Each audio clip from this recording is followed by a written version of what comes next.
The night was thick with fog when the group arrived. The estate of Cyrus Kritikos, long abandoned and whispered about in hushed tones, loomed above them like a scar on the earth. Its jagged silhouette cut against the moon, the glass walls of its strange, labyrinth-like design reflecting ghostly silver beams that shimmered as though the house itself was breathing. They had come for a story. Or at least, that's what they told themselves.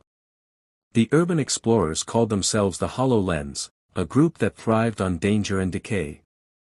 But tonight wasn't just about exploration, it was about spectacle. With them was Daniel Reeves, a paranormal podcaster whose voice had become a familiar comfort to thousands of listeners drawn to tales of the macabre. He had persuaded them that this live stream could make history. Cyrus Kritikos's estate, Daniel whispered into his microphone as the camera light flickered on, a place where legend says 13 souls were trapped in glass cages, bound by blood rituals, hunger, and sorrow. But tonight, we step inside. The others chuckled nervously. There was Rachel, steady with her camera, though her eyes flicked to the house like prey watching a predator. Eric, the brash one, adjusted his flashlight, always pretending bravery. And Tasha, quiet, the youngest of the group, who carried a journal she filled with drawings of places they explored. She hadn't laughed at all on the drive up. The gates groaned as Eric shoved them open. A bitter wind rolled from the estate, carrying with it the smell of dust, rust, and something older, like rotting flowers sealed in a tomb. Inside, the house was colder, unnaturally so. The explorers' footsteps echoed against the shifting panes of glass, the walls etched with Latin inscriptions they couldn't decipher. Daniel read aloud, tracing the letters with his flashlight, Oculus Inferni. The Eye of Hell. Rachel muttered, "This doesn't feel right.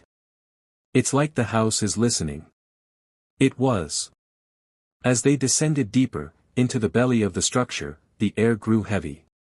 The glass corridors twisted on themselves, like veins running through a living body.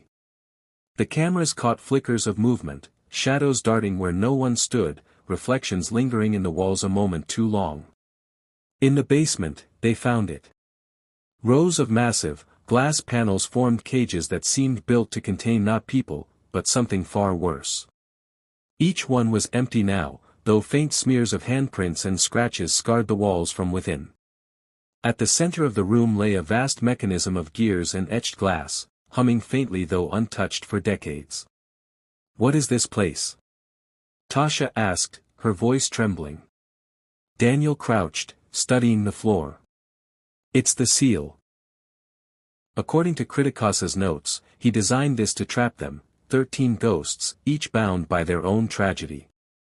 It said their pain powers the house. Their rage keeps it alive. As though in answer, the gears shuddered, grinding against themselves. The explorers froze. One by one, the glass doors that lined the basement began to tremble.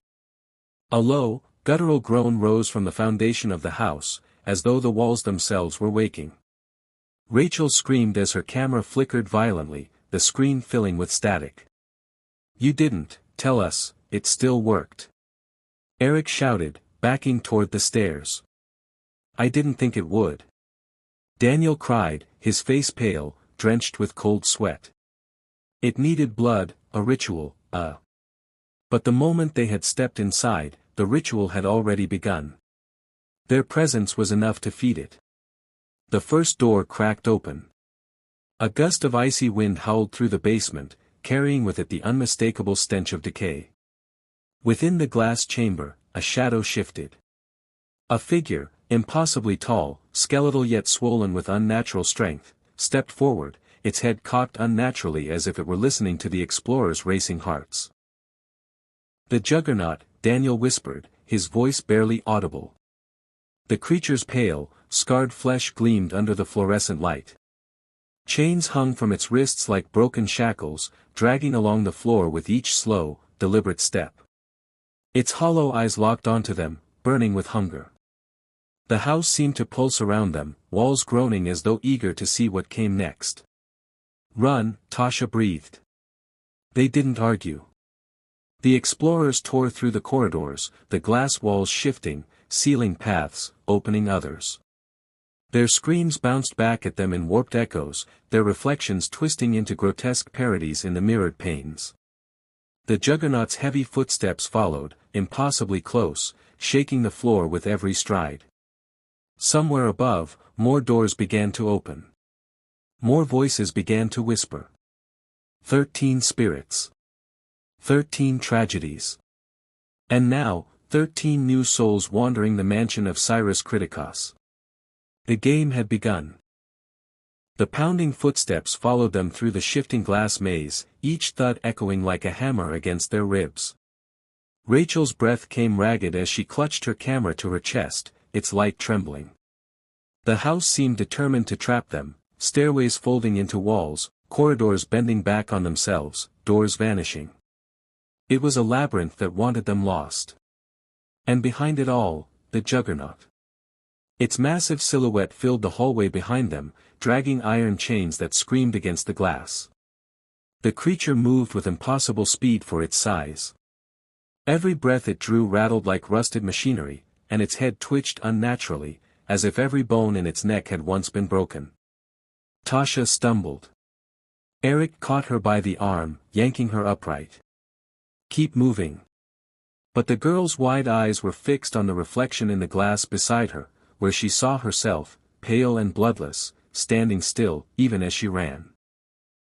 The reflection's mouth opened slowly, whispering words she couldn't hear. Then it smiled. "Don't look at it." Daniel barked.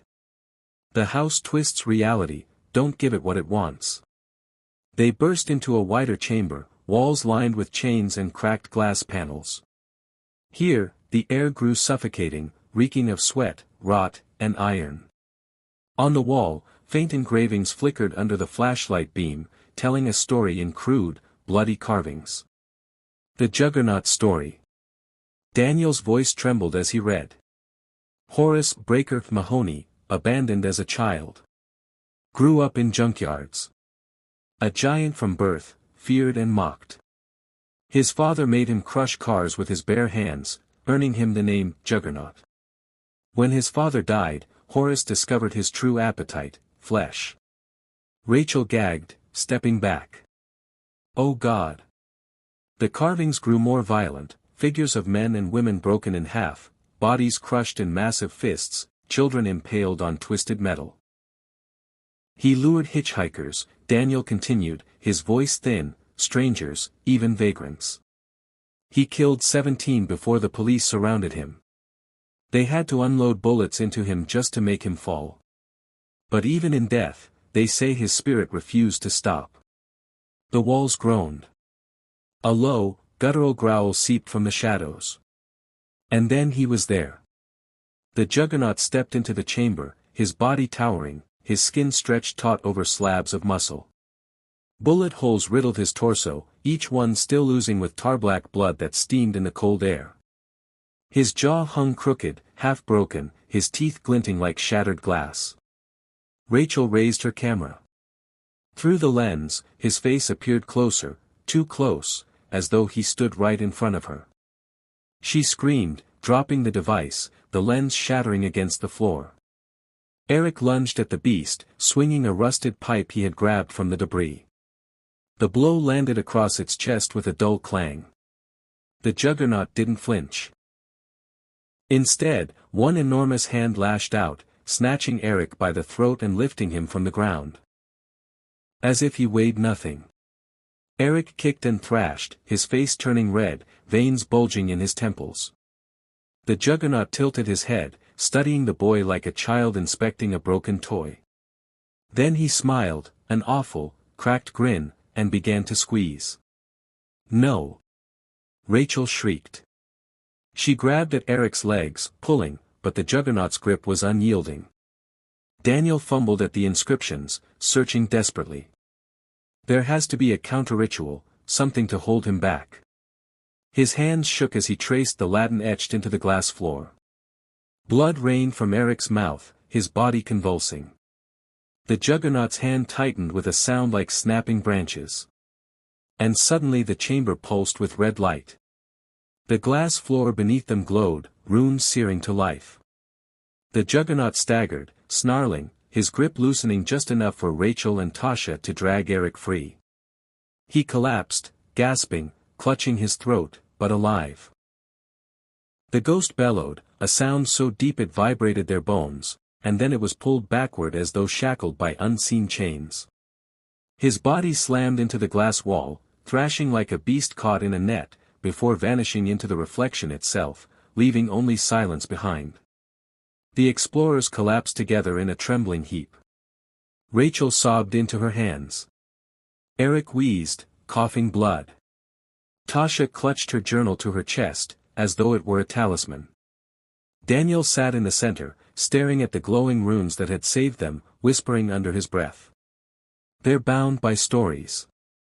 Each ghost trapped in its tragedy. But when we entered, we became part of it.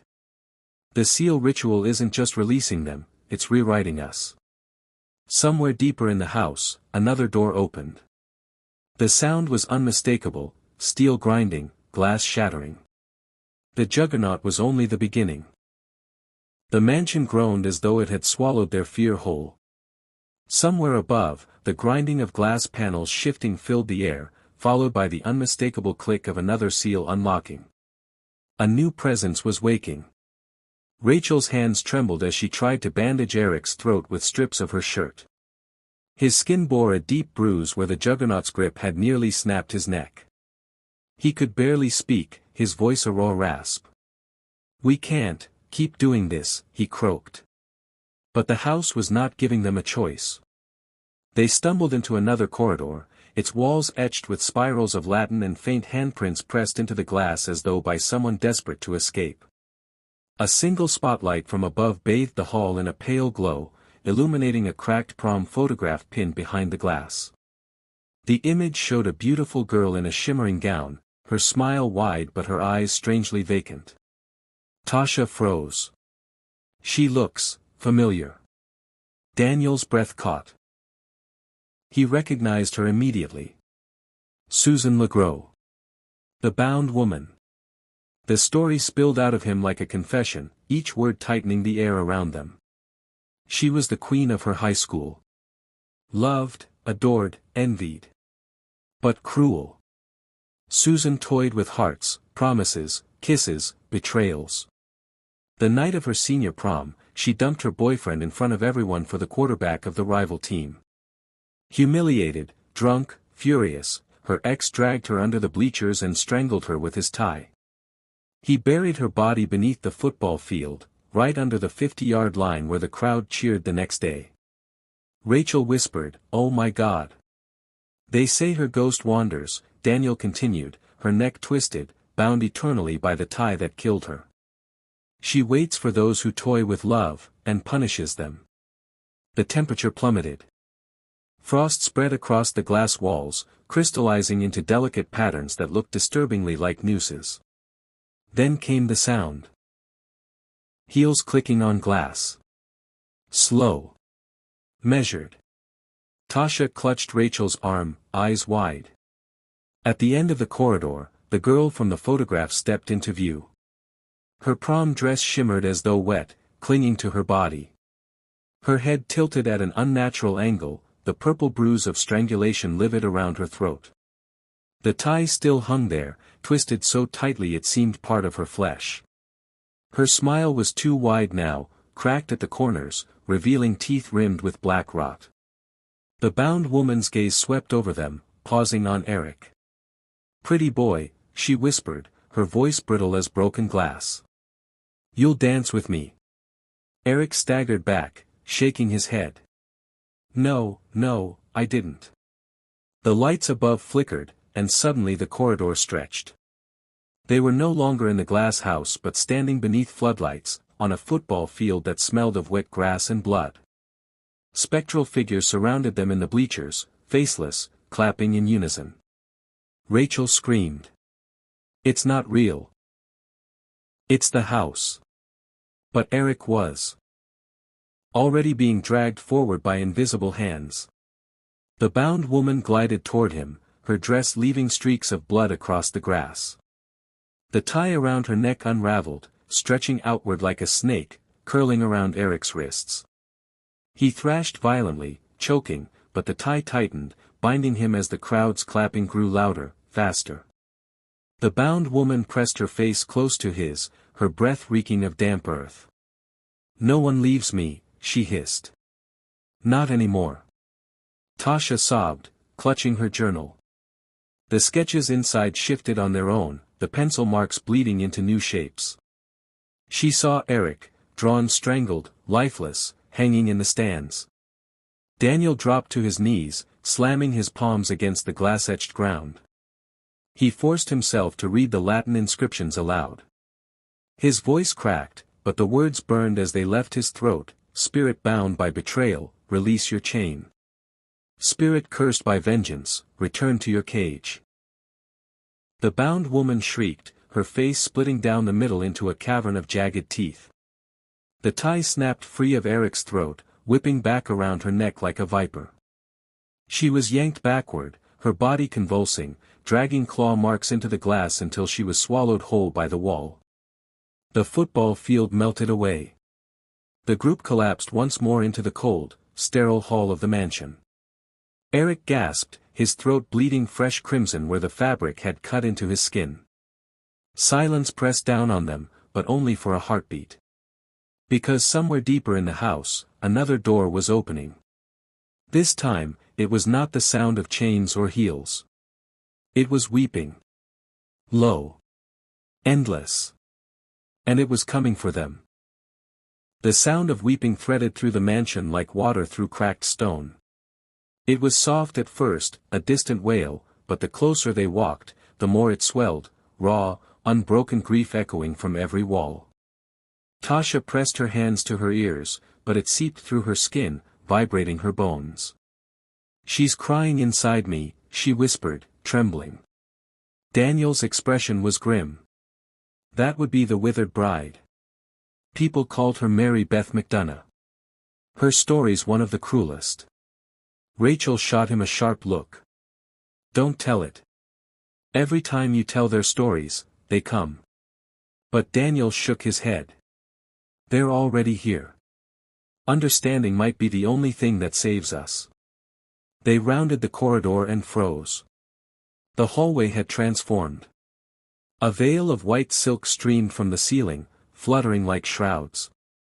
Flowers littered the glass floor, their petals brown and brittle, crunching beneath their feet. At the far end stood an altar, warped and rotting, its candles burned down to blackened stubs. And in front of it, a woman.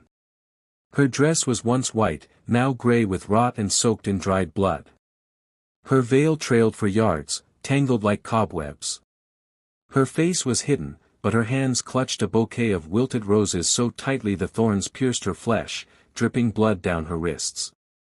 The sobs ripped out of her chest in jagged gasps, each one shaking her entire body. Daniel's voice was almost reverent as he spoke. Mary Beth was left at the altar. Her fiancé never came.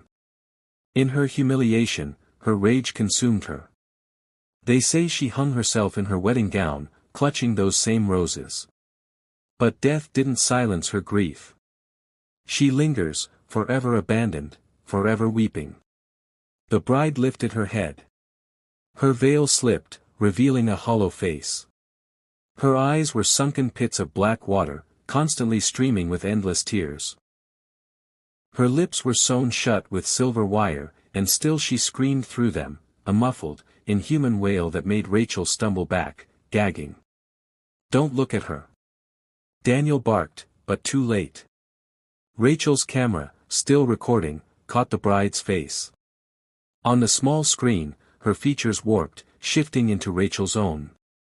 The bride's reflection stared from the monitor, wearing Rachel's eyes, Rachel's mouth, Rachel's blood. Rachel dropped the camera, but the glass beneath her rippled like water.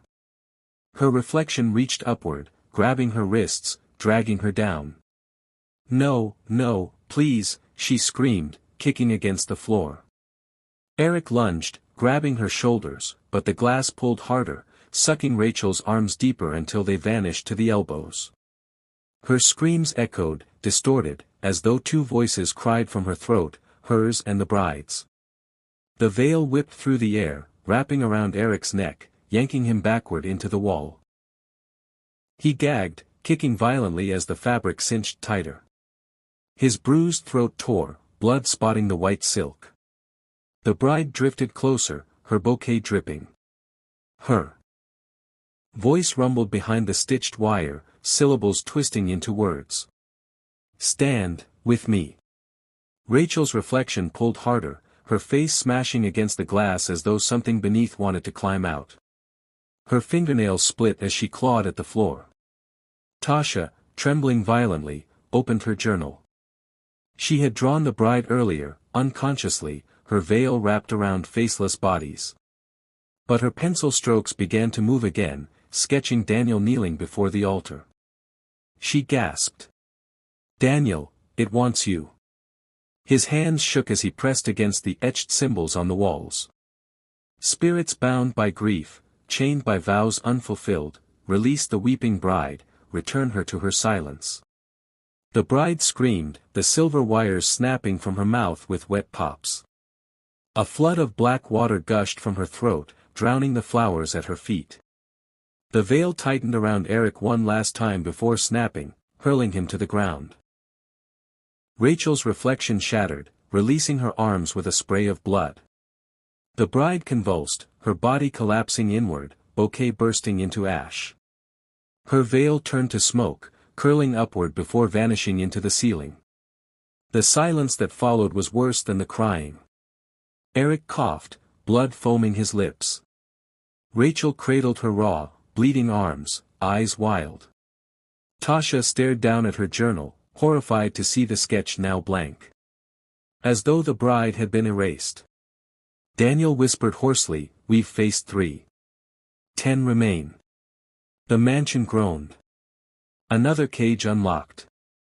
This time, there was no sound of footsteps or weeping. This time, there was laughter. High. Childlike. But wrong. The laughter came first, high-pitched, bright, echoing like a skipping stone across glass. For a moment, it almost sounded normal, like the laughter of a playground. But the echo lingered too long, curdled too sharp, until it became something predatory. The group froze. Tasha clutched her journal to her chest. "I don't want to see this one," she whispered. But the house had already decided. The corridor bent, reshaped itself into something grotesquely familiar. Rusted swings dangled from broken chains overhead, their shadows stretching like hanged bodies across the walls. A merry-go-round creaked slowly, turning without wind, its chipped paint streaked with red. The air smelled of iron, burnt sugar, and soil freshly disturbed. Daniel's voice was heavy.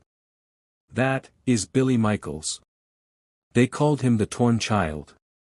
Rachel's hands shook. "He's just a kid." Daniel shook his head, pale. "Not anymore." The story spilled out in gasps as the laughter grew closer. Billy was obsessed with horror films, pranks, masks. He loved scaring people. But one day, he scared the wrong person. A neighbor boy challenged him to a duel, cowboy and Indian style. The neighbor carried a real arrow. When Billy jumped out in his Halloween mask, the boy shot him through the head. The arrow split his skull. His body was found hours later, his toy gun still in his hand. Tasha whimpered, hiding her face. "Please don't tell more." But the story was already alive. From the shadows of the playground, a small figure emerged. He wore a tattered Halloween costume, once a cowboy but now twisted with rot. A plastic toy gun dangled from his tiny hand, the barrel cracked. The shaft of an arrow jutted through his skull, the feathers twitching as though caught in an invisible wind. His face was pale, his eyes two pits of endless dark, and yet his grin stretched ear to ear, split unnaturally wide. The laughter poured from him again, but this time it came from everywhere. The swings, the carousel, the floor beneath their feet. Rachel screamed as her camera picked up dozens of children's faces in the glass walls, all laughing in unison, their mouths dripping with black tar. The torn child raised his toy gun. The click of the trigger echoed like a gunshot. Suddenly, Eric was thrown backward, his chest exploding with a spray of phantom blood. He gasped, clutching himself, though no wound appeared. Still, he convulsed, eyes wide with terror, as though believing the shot was enough to kill him. "It's not real!" Daniel shouted. "It's the house feeding on us." But another click rang out. This time Rachel felt her shoulder tear open with searing pain. She dropped to her knees, shrieking, blood soaking her sleeve. "Not real," she screamed. The torn child giggled, skipping forward, dragging his arrow against the glass floor with a screech that set their teeth on edge. With every step he took, the reflections of the laughing children grew louder, closer, their faces pressing against the glass as if begging to break free. Tasha's journal slipped open in her trembling hands. She hadn't drawn this ghost, but now her pencil moved without her, sketching the small boy over and over.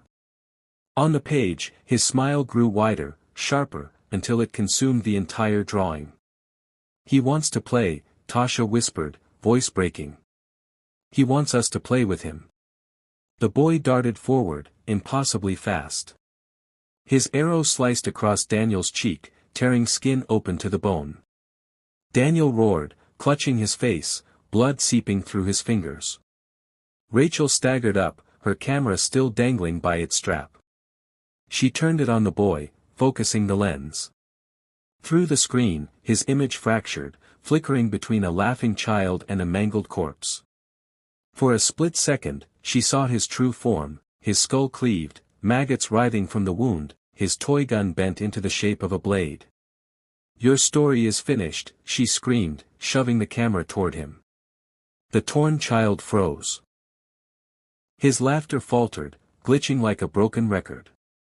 The children in the glass pressed harder, their mouths opening in silent screams as if they too were unraveling. Daniel staggered forward, chanting the Latin, his blood dripping onto the etched floor. "Spirit torn in play, bound in innocence and cruelty, return to silence, return to shadow." The boy shrieked. His body convulsed, the arrow twisting deeper into his skull. He dropped his toy gun, which melted into the glass with a hiss. His laughter broke into sobs, then silence, before his form dissolved into black smoke that vanished into the walls. The playground melted away. They were back in the glass corridor, panting, bleeding, shaking. Eric spat blood onto the floor. "3 of us nearly died, from a child." Rachel picked up her shattered camera with trembling hands. "These aren't just ghosts. They're memories that want to make us part of them." The mansion groaned again. Another door opened. This time, it wasn't laughter or weeping.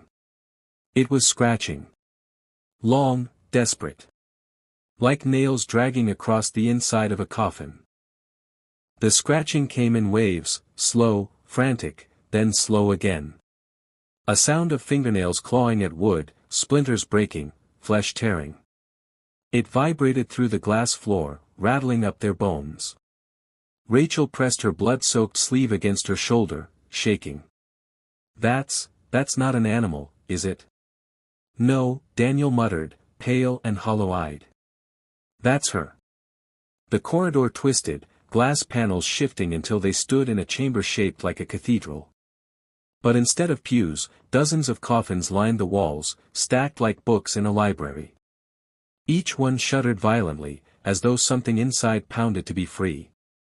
The explorers froze as one coffin near the center cracked open. Splinters rained down.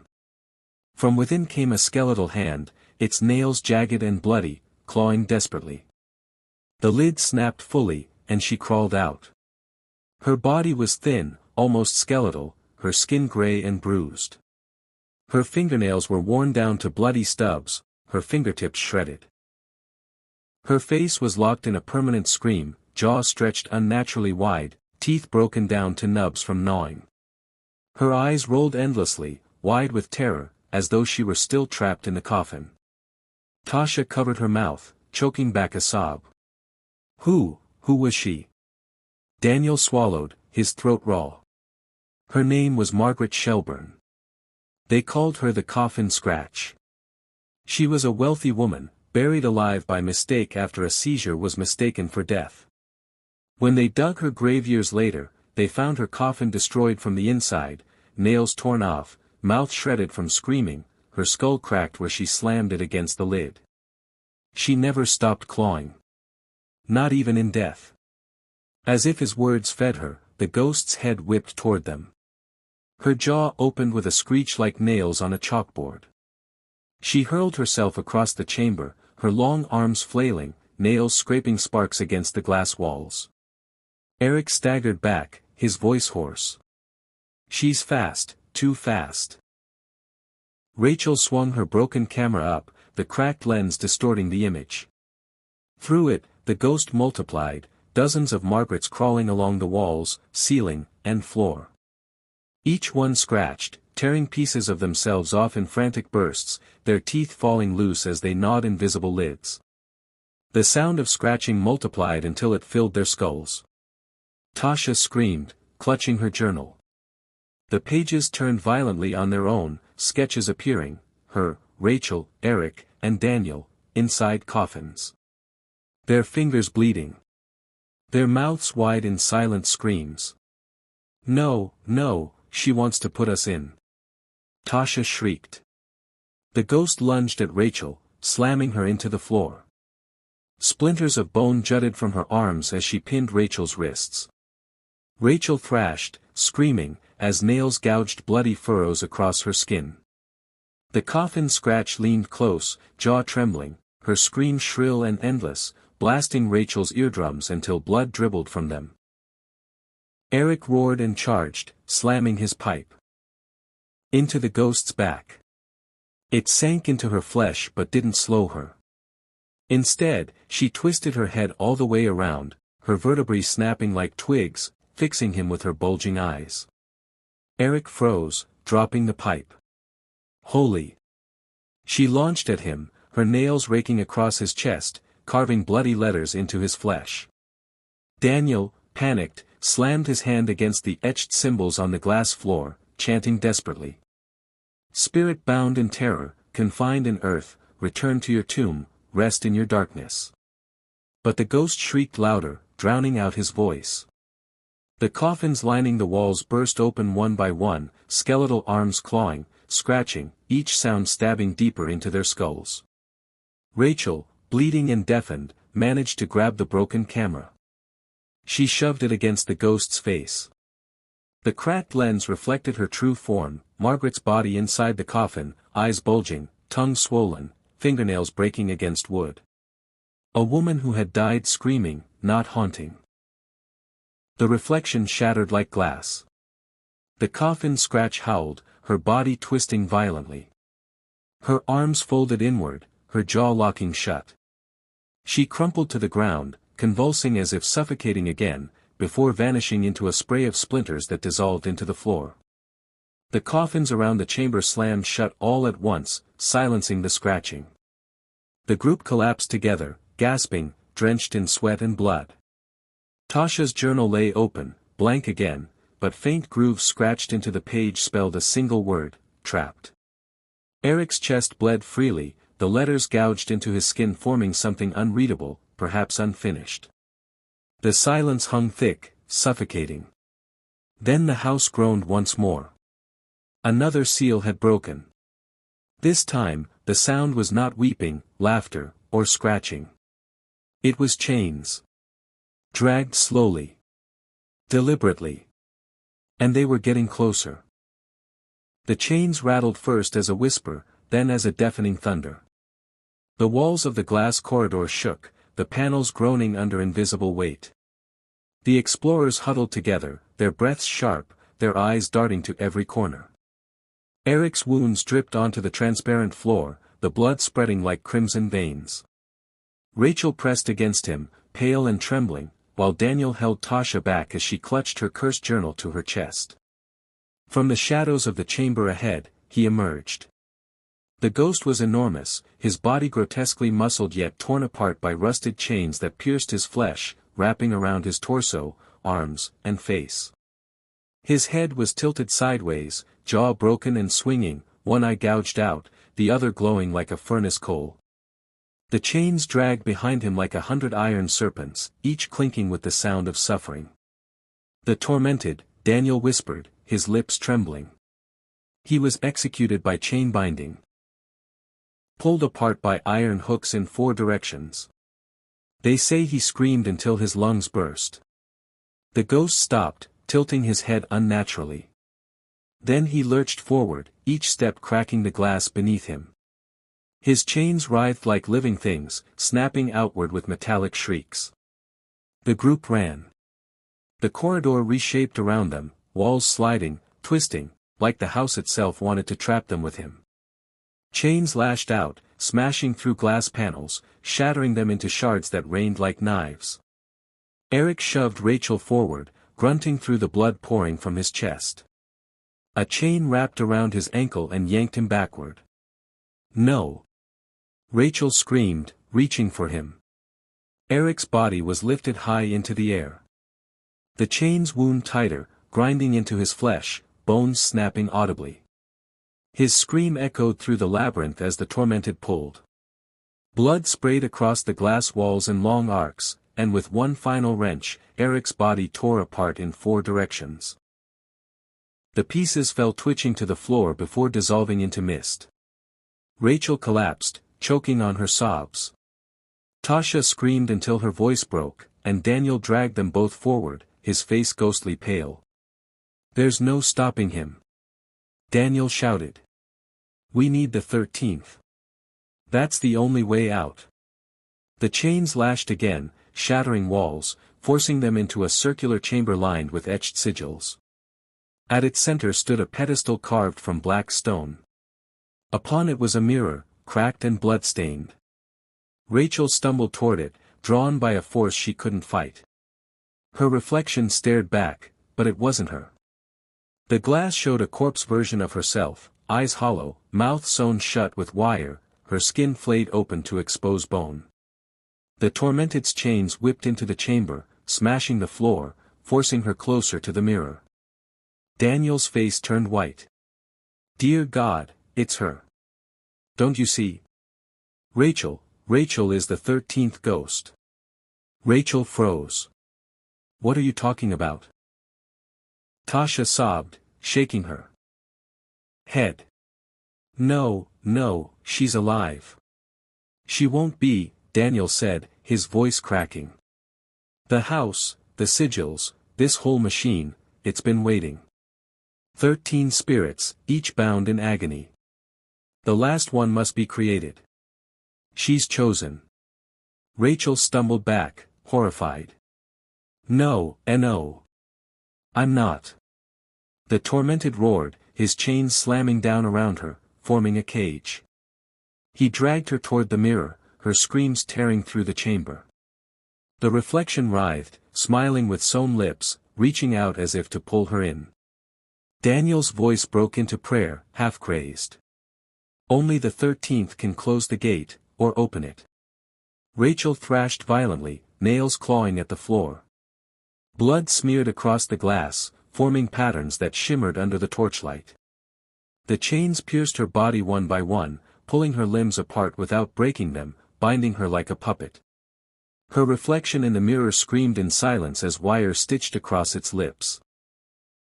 Rachel's final cry was muffled, her mouth sealing itself shut by invisible threads. Her body convulsed, the chains twisting until they sank into her flesh entirely. She collapsed against the mirror, and when she touched it, her skin dissolved into glass shards. The reflection stepped free. It was Rachel, but not Rachel, her ghost form, sewn lips and hollow eyes, her body bound in invisible agony. She turned toward them with a smile stitched tight, raising her hands as the chamber ignited in pale fire. The tormented bowed to her. The other ghosts appeared in the walls, the weeping bride, the laughing man, the coffin scratch, and all the others, kneeling. The 13th had risen. Tasha screamed, dropping her journal, which now filled its pages with frantic handwriting. 13 complete. The gate is open. The dead walk. Daniel fell to his knees, sobbing. We've doomed the world.